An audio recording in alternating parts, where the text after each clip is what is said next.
So I've now had this printer here, the Anycubic Mono X, for the past 3 weeks, and in today's video I'm going to discuss what I've thought about it and give you my final thoughts and whether or not I'd recommend this printer. Let's get started. So yes, welcome back. If you watched my first video, which was the unboxing and first impressions of this machine, to be honest with you, in today's video I'm not sure what my final thoughts are going to be on this printer. I've done a few modifications already and the reliability has been hit and miss, I'll say. So I've got one more upgrade to give it a try in this video, and then thereafter I will make up my final decision and discuss the pros and cons, of course, and whether or not I'd recommend this printer. So firstly, I'll discuss some of the previous prints I've done on this machine. You might remember from the first unboxing video I started by producing the test print, which was the Anycubic lattice structure, and that came out fine in the end. I've since done a number of other pieces, including one of the modifications for this machine, which I will show you in a second. One of the great things and great features of this machine is that you can do a test print like this, which divides the printer's screen into 8 different sections and then tests different times in each section. So for example, if the starting square is 0.8 seconds, each square after that, 1, 2, 3, 4, 5, 6, 7, 8, will be 0.4 seconds greater. So you can use it to really dial in a resin, which is great and saves you a lot of time, rather than having to start a print every single time you want to change the exposure times. So once I'd got my exposure time for this resin, I was hoping that it would be a breeze and I could start firing out prints from the machine and using it to its full potential. However, unfortunately, I then encountered a number of reliability issues. I was still not able to consistently get the adhesion on the bed to work, and prints were failing mid-print. For example, this one here, you can see the supports have failed and it's not worked out great. That's the same one, just with the supports cleared off, so you can see it's sort of got some layer shifting where the supports have become detached. And after increasing the support size, I was able to get out a decent print in the end. What was happening is that the supports were actually breaking, getting stuck to the FEP film and then snapping, and that then caused the whole print to fail. However, supports of that size should have worked, because I have done prints with exactly the same settings for the support on my other machines in the past. But I am going to give the printer the benefit of the doubt for now on this point, because I do think that it's the temperature that was causing these issues. These printers do have quite a small recommended temperature operating range. So in here at the moment in this garage, it's only 10 to 15 C, depending on the day and time. So it's not really the optimum conditions for this printer. When it's colder, the resin not only is less viscous, but it's more likely to be brittle, and I think that's one of the reasons why the supports were snapping on the prints. So that is the final modification that I'm going to make to this printer in a minute. Talking of mods, here are some of the things I did to make this printer a little bit more reliable.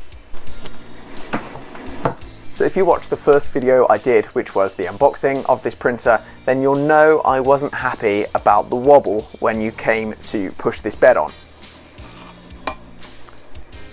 When you put it on, there wasn't a fixed backboard, and as such it could rotate and pivot slightly, and that would naturally affect how level the bed was. So what I did was print this little section in behind here.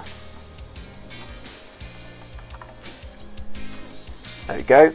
And it's not quite finished yet. There's still a couple of improvements I could make, but it just effectively acts as a backboard so that when you put that on, like that, it's not wobbling around. It's not pivoting back and forth like that. It goes tight against the backboard, and you've got that little bit of reliability for putting your bed on each time. So that's number one. Number two was I sanded this build surface. You can see it looks nice and scratched. Now I've found, just from observation and using resin printers in the past, that as they get a bit older and they get a bit scratched naturally with your scraper taking prints off the bed, the adhesion and how well they stick to it actually gets better. So I figured if I speed up the process and scratch the bed to start with, it would help with some of those adhesion issues I was getting, and it has helped a lot. The prints are staying stuck on much better. Harder to get off, of course, but I'd rather have a print succeed and then smash it off at the end than have it fail just because it got stuck to the FEP film and the adhesion to the bed wasn't strong enough. Okay, so that's the two physical modifications I did to the bed. The third modification was in terms of the leveling process. Now, on this printer, when you come to level it, you push the home button, it brings the bed down, and then you're supposed to adjust these screws here and here, push down on the bed, and tighten back up again. What I was finding when I did that was that the tightening of these screws on the sides would actually lift the bed up away from the surface. And that meant again that adhesion in those first few layers wasn't necessarily going to work, and I was getting failed prints because of that. To counteract that, this is the steps I would recommend you taking when you level the bed. You push the home button to bring the bed down to the surface. You move the bed up by anywhere between 0.1 and 0.4 millimeters, depending on how far away you're finding that your bed becomes. You then tighten the bed on either side. You then move the bed back down by the same distance you brought it up in the first place, and then you hit the Z equals 0 to save the build position. What that does is effectively counteracts the lift that you get from tightening the screws and means that the bed is firmly touching the screen when you actually start printing. Those combination of fixes have meant that I'm now always getting really reliable adhesion to the bed, even as it is printing in this cold temperature. The fourth and final modification, which I'm going to do now, as I mentioned, is to ensure that this printer is operating in the recommended temperature. Now, if you're just using this printer normally at home or in an office, it's very difficult, especially on the longer prints, to ensure that the temperature stays at its optimum condition for the duration of the print. Massive fluctuations in temperature, or even small fluctuations in temperature, could have quite a big difference to the success and the reliability of this machine. So what I'm going to do now is install this. Now this is a reptile mat and a thermostat. Bit bizarre for a 3D printer, I know, but I have seen these used really well with friends that have reptile pets, as you do. And so I thought it would be a great little thing to try on this machine.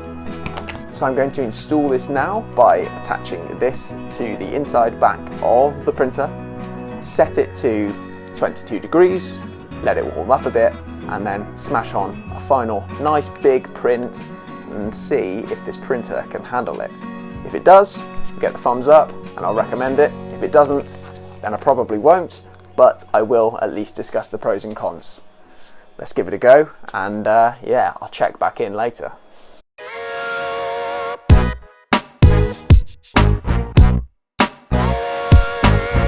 It's got a sticky back, so this should attach really easily.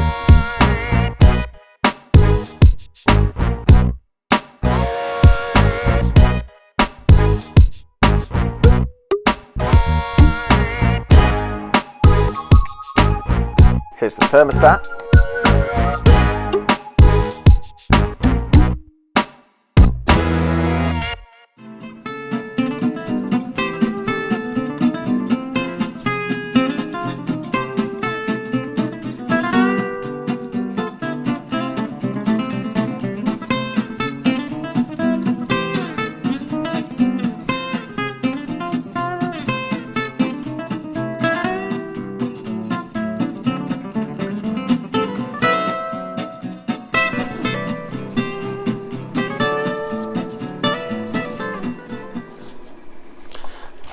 And we're ready to warm this thing up. There we go.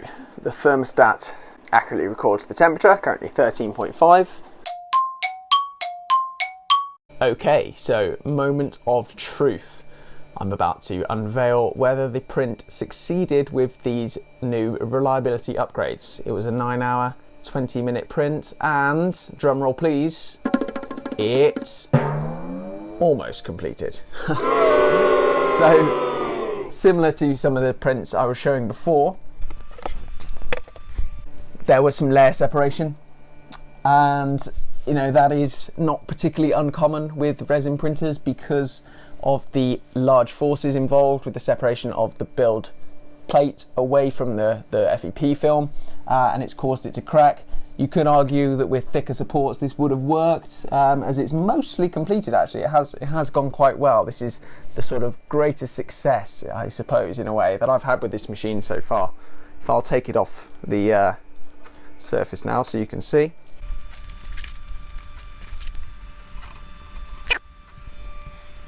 It's a shame actually, because it's almost a very good print.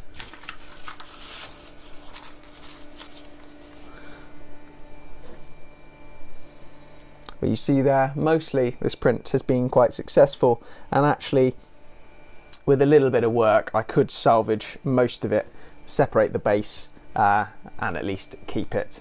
Looking at it, it does look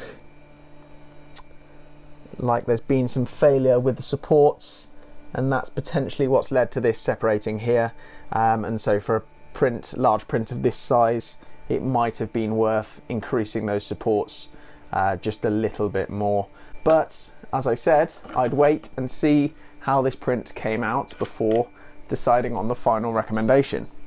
As you've seen here, this is yet another failed print, and so in good faith I cannot really recommend this machine. I've already had to do quite a serious amount of modifications to get it printing as well as this, and it's still not come out perfect. Admittedly, you could blame this on the slicer settings, and I do think with just a small amount more tweaking this would have worked. So we're almost there with this machine, but as I say, out of the box it's not been brilliant. I'm not recommending this, as in I'm not discouraging people from purchasing this machine, because it has still got a lot of good features. For example, mostly it's very well built, the fans are pretty quiet, it's got these dual linear guides at the back, which mean that the Z-axis movement and stability is really good. What else can I say about it? The UI interface is pretty good as well. So generally speaking, it's not a bad machine, and it's got the potential actually to be a fantastic machine, but it just needs a little bit more work. I know the resin manufacturers were all sort of in a race to get their big LCD printing machines out first, and I do think that shows with this printer. Another thing that is obviously great about this machine is the RERF test file that you can do with the 8 different sections that I mentioned earlier. That is really helpful for dialing in that resin. I'm not giving up with this machine yet, and I will continue to improve, iterate and learn about the resin process. I will give this print another go, and if you follow at 3D Tomorrow on Instagram, hopefully you'll see a completed version of it in the next few weeks. On to the cons of this printer. Well, as I mentioned, reliability, and most of that does stem down to the bed. I've had a look at lots of the forums, and I can see that the bed is a regular complaint. Loads of people saying that they believe their build surface is shipped not level. I'm not entirely sure whether that's correct. I think it's more down to the fact that the leveling process and the way this is implemented in this machine just isn't really very good. As I said, just adding a simple backboard like I've done here is something that Anycubic could do really easily, and you know, that does help to improve the consistency of putting that bed on. That one backboard fix isn't going to solve everything, of course. I do think the implementation needs a bit more tweaking, and the method they've got at the moment with the tightening of the screws either side doesn't really work for a printer of this size. You can get away with it on a smaller model, but here it's just not cutting it. It's more of an art than a science. You have to tinker every sort of time you're setting this printer up, and that's quite time intensive. Something else for this printer that I think Anycubic should consider is adding in a HEPA filter. I've got an external unit, so I'm not too concerned, but I think for these larger machines, HEPA filters should be coming in standard. The cheapest you can get this printer anywhere is about £600, but some places will charge you up to 800. So really at that price point, you would be expecting a little bit more consideration into the health and safety side of things. Obviously, I've mentioned multiple times, there are points in this machine where just a little bit more snugness and precision in the engineering would make for a more premium feel. And as these printers creep up in price point, you would expect that. Something to bear in mind, of course, that this machine is almost a competitor to something like the Form 2, but it's still got a lot to be improved before it's knocking that off its pedestal. If you do opt for one of these machines, I would highly recommend this this thermostat edition. It's actually worked really well. Wasn't quite able to hit the 22 degrees. It was printing at around 21C. And I added these floor mat tiles around the back, side and top just to give a little bit more insulation. To be honest, I don't know why more manufacturers don't opt for doing that sort of thing and adding a heater unit, because it does make for more reliable printing. And to be honest, since you can't see what's going on a resin printer anyway, having these sort of insulation pads on the sides, top and back, doesn't really make any difference, and hopefully manufacturers might consider doing that in the future. This thermostat that I installed at 16 watt is not very capable, but it does keep it at a consistent temperature once it's got to that temperature.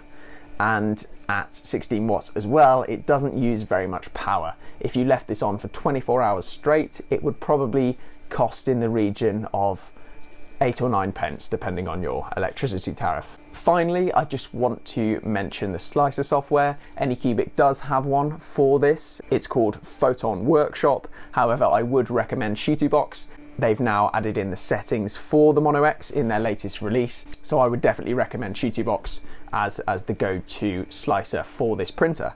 So, in conclusion, would I recommend this printer? No. Does it have some great features? Yes. Does it need work?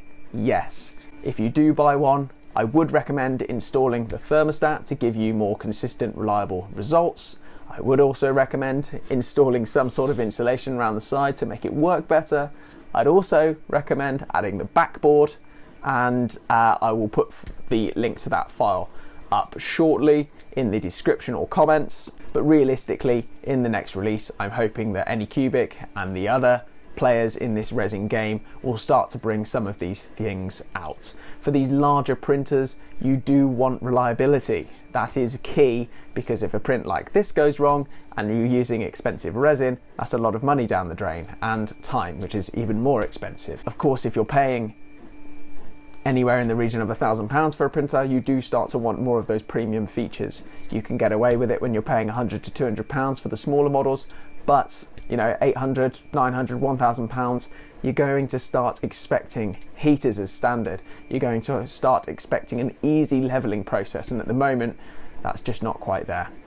Anyway, I hope you did enjoy this video, and if you did, give it a like. If you have anything you would have liked to see in it, then please let me know. This is the first proper printer review I've done, so I'm still learning as well.